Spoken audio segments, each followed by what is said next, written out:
कई सालों से एक डर लगातार बना हुआ था कि अगर ईरान ने परमाणु बम बना लिया तो क्या होगा। और अब उस डर को एक बड़ा झटका लगा 3 हमलों के साथ।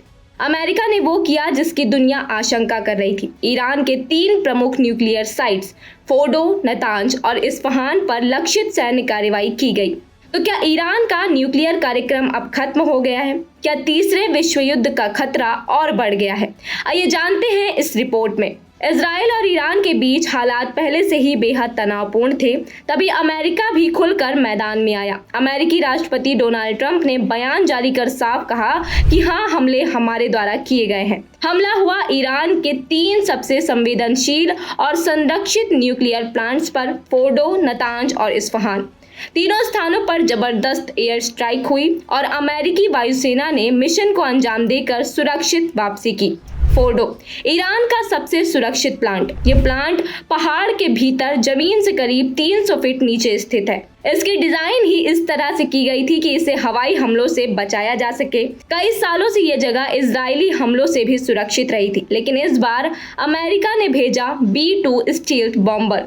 इसके साथ था GBU-57 मासिव ऑर्डिनेंस पेनिट्रेटर, जिसे आम भाषा में बंकर बस्टर बम कहा जाता है।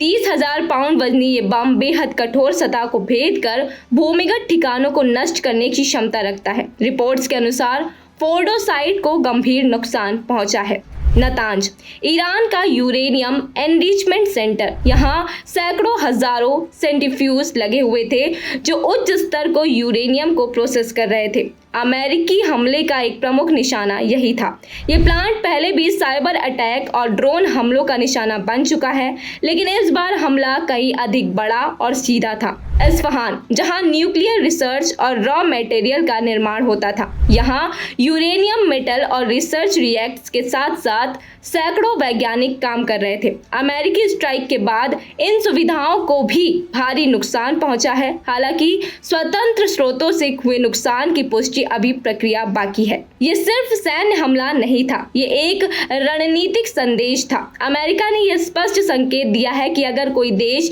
न्यूक्लियर हथियारों की दिशा में आगे बढ़ेगा तो उसे पहले ही रोका जाएगा। और ये काम सिर्फ कूटनीतिक भाषा में नहीं, बल्कि सैन्य कार्रवाई के जरिए किया जा सकता है। इस ऑपरेशन में इस्तेमाल हुआ B-2 स्टील्थ बॉम्बर दुनिया के सबसे आधुनिक और खतरनाक युद्धक विमानों में से एक है। ये विमान रडार से बच निकलता है, बिना रुके 11,000 किलोमीटर तक उड़ सकता है और पारंपरिक व न्यूक्लियर दोनों तरह के हथियार ले जाने में सक्षम है। डिफेंस विशेषज्ञों की राय है कि ईरान के न्यूक्लियर कार्यक्रम को इस हमले से भारी झटका लगा है। फोर्डो, नतांज और इस्फहान तीनों साइट्स अब या तो निष्क्रिय हैं या गंभीर रूप से क्षतिग्रस्त हैं। लेकिन अब सबसे बड़ा सवाल ये है कि क्या ये सिर्फ एक जवाबी हमला था या फिर एक नई वैश्विक शक्ति संतुलन की शुरुआत? क्या ईरान अब पीछे हटेगा या फिर कोई जवाबी कार्रवाई करेगा? क्या अमेरिका का ये कदम जरूरी था या ये सीमा से परे चला गया है?